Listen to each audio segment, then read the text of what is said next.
Êtes-vous prêt à lever le voile sur les écrivains?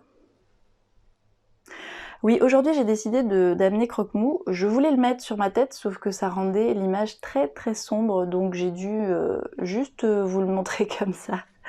Bon allez, plus sérieusement, aujourd'hui je voulais vous parler, éclaircir un petit peu le mystère autour des écrivains. Parce qu'on trouve toujours que ce métier est inaccessible, qu'il est réservé à une élite, à des personnes qui ont fait de longues études littéraires ou qui sortent d'une maison d'édition. Alors je vous rassure tout de suite, on a tous des parcours très différents, on vient tous d'horizons différents. Donc aujourd'hui, l'idée c'est de vous en apprendre un peu plus sur mon parcours, pour qu'on apprenne à se connaître bien sûr, mais surtout pour que vous ayez une idée, un exemple sur un parcours de vie qui n'est pas typique ou très classique concernant l'édition. Je ne viens pas d'une maison d'édition et je ne viens pas d'études très poussées en littérature. Voilà, j'ai levé le mystère, c'est bon. Alors, je voudrais commencer d'abord par le tout début. Comment m'est venue l'écriture, tant qu'à faire, puisqu'on est là? L'écriture chez moi est arrivée assez tôt finalement, par rapport à d'autres qui commencent plus tard. Moi, c'est arrivé au collège.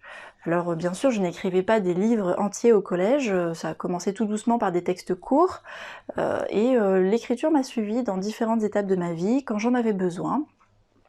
Et elle a évolué bien sûr, voilà, des fois elle était plus présente, des fois un peu moins, parce qu'il y avait les études, et puis parce que je n'en avais pas spécialement besoin à ce moment-là. Mais quand j'étais adolescente, je ne voyais pas ce travail, je ne voyais pas cela comme un métier en fait. Être écrivain pour moi, c'était pas spécialement un métier, ou en tout cas pas accessible. Voilà, c'était vraiment très nébuleux, très flou. Et je me suis dit bon, enfin je sais pas pour moi ça, je n'y arriverai pas justement. Et donc j'ai préféré m'orienter vers une autre voie qui me plaisait tout autant, c'était eh bien le social. J'ai donc commencé ma carrière professionnelle en tant que travailleur social auprès des personnes en situation de handicap, un métier que j'affectionne particulièrement et que j'ai exercé avec beaucoup de plaisir durant quelques années, jusqu'à ce que eh bien j'ai des problèmes de santé qui m'empêchent de continuer ce métier. J'ai donc dû réorganiser un peu ma vie et me reposer des questions essentielles, notamment sur l'écriture. L'écriture, c'est vrai, prenait aussi de plus en plus de place, et je me suis dit, bon, ok, j'ai des textes que je pense de qualité, qu'est-ce que je vais en faire? Est-ce que je suis prête à les faire lire aux gens?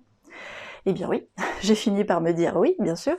Ensuite, je me suis dirigée vers la voie classique, je me suis dit, ok, bah, je vais l'envoyer vers des maisons d'édition, et quand j'ai vu les délais, ce n'était pas possible. Les délais de réponse, pour moi, ont été rédhibitoires. Quand j'ai vu qu'il fallait parfois des mois, voire une année pour avoir une réponse des maisons d'édition, j'ai dit non, c'est pas possible, ce ne sera pas la voie que j'emprunterai, parce que je suis prête maintenant à publier mes livres, ce sera pas dans 6 mois, ce sera pas dans un an, c'est maintenant qu'il faut que ça se fasse.